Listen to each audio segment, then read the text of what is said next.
살아계신 하나님, 참 감사합니다. 이 아침에도 주님을 바라볼 수 있도록 우리에게 은혜를 베풀어 주심을 감사합니다. 하나님이 우리를 구원하신 그 축복이 우리에게 얼마나 큰 은혜인지를 깨닫는 시간이 되게 하여 주옵소서. 오늘도 주의 말씀이 우리에게 가장 중요한 응답이 되고 기준이 되도록 역사하여 주옵소서. 함께 하실 줄 믿사옵고 예수님의 이름으로 기도드렸습니다. 아멘. 네, 오늘 출애굽기 2장 1절부터 10절까지입니다. 봉독하겠습니다. 레위 가족 중 한 사람이 가서 레위 여자에게 장가들어 그 여자가 임신하여 아들을 낳으니 그가 잘생긴 것을 보고 석 달 동안 그를 숨겼으나 더 숨길 수 없게 되매 그를 위하여 갈대 상자를 가져다가 역청과 나무진을 칠하고 아기를 거기 담아 나일강 가 갈대 사이에 두고 그의 누이가 어떻게 되는지를 알려고 멀리 섰더니 바로의 딸이 목욕하러 나일강으로 내려오고 시녀들은 나일강가를 거닐 때에 그가 갈대 사이에 상자를 보고 시녀를 보내어 가져다가 열고 그 아기를 보니 아기가 우는지라. 그가 그를 불쌍히 여겨 이르되 이는 히브리 사람의 아기로다. 그의 노이가 바로의 딸에게 이르되 내가 가서 당신을 위하여 히브리 여인 중에서 유모를 불러다가 이 아기에게 젖을 먹이게 하리이까.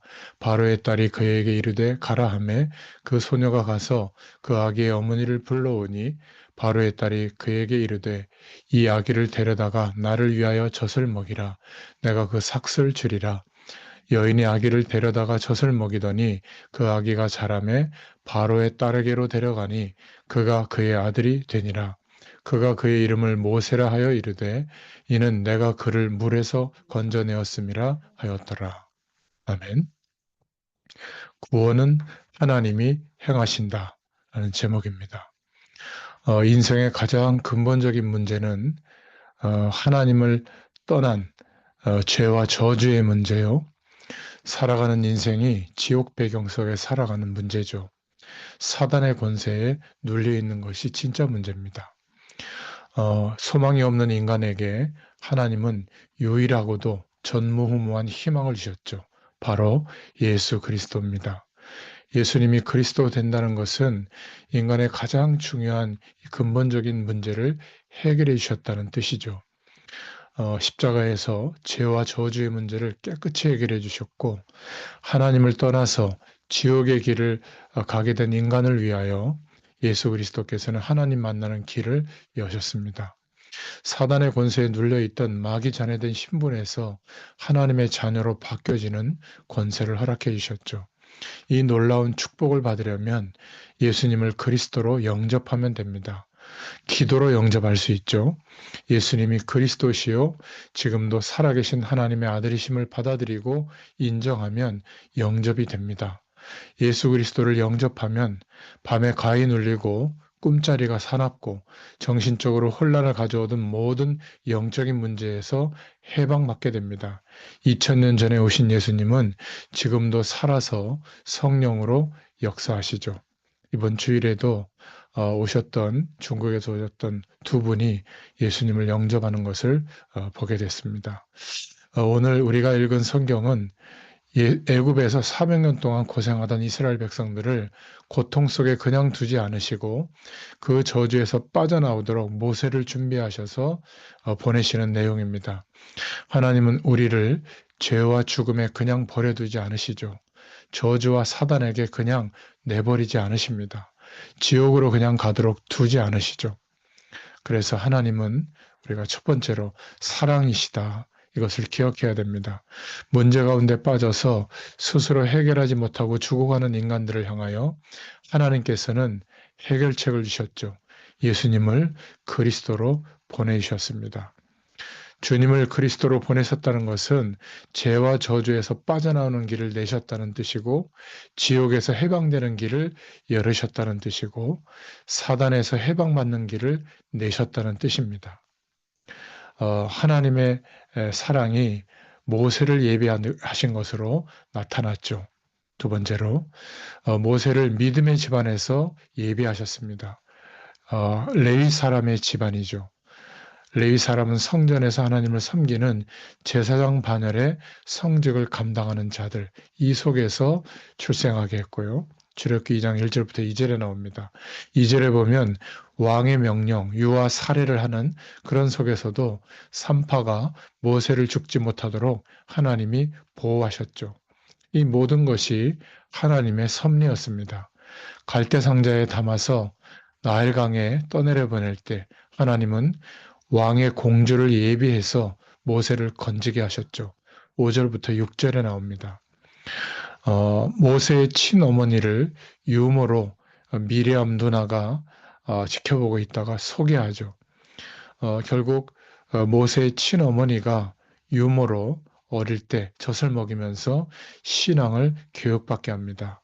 이 모든 것을 하나님이 사랑하셨고 이스라엘 백성들을 위해서 모세가 이렇게 준비되도록 예비하신 겁니다. 오늘 우리가 붙잡을 기도 제목이죠. 세 번째로 우리의 태어난 것, 생명을 주신 것과 또 하나님이 불러가시는 사망과 인생을 살아가면서 겪는 모든 사건을 하나님이 주관하고 계십니다. 모세에게 일어난 모든 사건은 절대 우연이 아니었죠. 모두가 하나님의 섭리였습니다. 우리도 마찬가지죠. 이 땅에서의 생명, 진로, 미래, 생명은 모두 하나님의 손에 달려 있습니다. 이것을 하나님의 주권이라고 하죠. 만약 우리 후대들이 학생 때 하나님의 주권과 뜻을 알면 하나님께 맡기는 기도가 되어지고 나를 향한 하나님의 뜻이 무엇인지를 안다면 하나님의 말씀에 귀를 기울이지 않을 수가 없습니다. 기도 운동, 말씀 운동, 현장 예배 운동을 할 수밖에 없죠. 우리 후대들이 학생 때 그리스도의 비밀을 알면 온 세계를 살리게 됩니다. 모세처럼 어릴 때부터 하나님의 주권과 하나님의 섭리를 배워서 나중에 이스라엘을 살리는데 쓰임 받게 되죠. 요셉도 어릴 때부터 기도의 비밀을 알고 언약의 비밀을 알았을 때 크게 쓰임 받는 믿음의 그릇이 될 수가 있었습니다. 네 번째로 하나님은 모세를 애굽에 보낸 목적이 무엇이겠습니까? 하나님이 예수님을 이 세상에 보낸 목적이 무엇이겠습니까? 구원하시고자 한 겁니다. 이스라엘을 애굽에서 구원하시고자 하신 것이고 로마서 5장 8절에 보면 그리스도를 이 땅에 보내신 것은 우리를 억만 죄악 가운데서 구원하시고자 함이죠. 출애굽하게 하신 목적이 뭘까요? 애굽에서 이스라엘이 나오게 하시는 목적, 구원받은 목적은 모세를 예비시켜서 이스라엘을 애굽에서 나오게 하신 목적이 있는데 3장 12절에 보니까 출애굽기 애굽에서 인도하여 낸 후에 너희가 이 산에서 하나님을 섬기리니 이것이 내가 너를 보낸 증거니라. 말씀처럼 하나님께 예배를 회복하기 위해서 희생 제사를 드리는 피의 약속, 오실 메시아의 약속을 붙잡고 예배를 회복하기 위해서다. 희생 제물을 드리는 목적은 경배가 회복되도록 예수 그리스도의 축복을 가르치기 위해서죠. 창세기 3장 15절에 여인의 후손 그 언약을 상기시키시고 바로 그리스도의 축복을 붙잡을 때 하나님 만나는 길이 열려지게 되고 죄와 저주에서 해방되는 길이 열려지게 되고 사단의 권세에서 해방되는 길이 바로 희생제물, 그리스도의 약속을 붙잡는 것이죠. 이 축복을 가르치고 붙잡게 하기 위해서 희생제물을 드리게 한 것이고 예배가 회복되도록 한 것입니다. 다시 말해서 복음의 축복을 가르치고 새기게 하기 위해서 이 약속과 축복을 허락하신 줄로 믿습니다.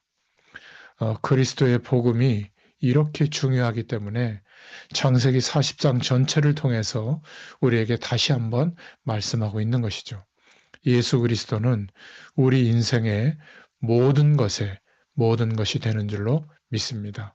이 언약적 축복이 누려지는 오늘 하루가 되기를 예수님의 이름으로 축원드립니다. 기도하겠습니다. 하나님 너무 감사합니다. 하나님께서 모든 인류를 구원하시는 그 축복을 작정하셨고 예수 그리스도를 통하여 그 구원의 축복을 이루신 줄로 믿습니다.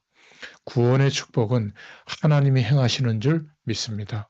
우리의 인생도 우리를 통하여 구원받게 하실 또 다른 인생도 하나님께서 작정하신 시간이 되면 하나님의 구원을 이루어 가시는 줄로 믿습니다. 오늘 하루의 삶이 우리의 인생이 이 구원의 역사에 쓰임받는 가장 중요한 인생이 되도록 우리를 사랑하시고 예수 그리스도의 축복 가운데 불러주신 줄 믿습니다. 이 은혜가 회복되고 누려지는 축복의 하루가 되게 하여 주옵소서. 예수님의 이름으로 기도드렸습니다. 아멘.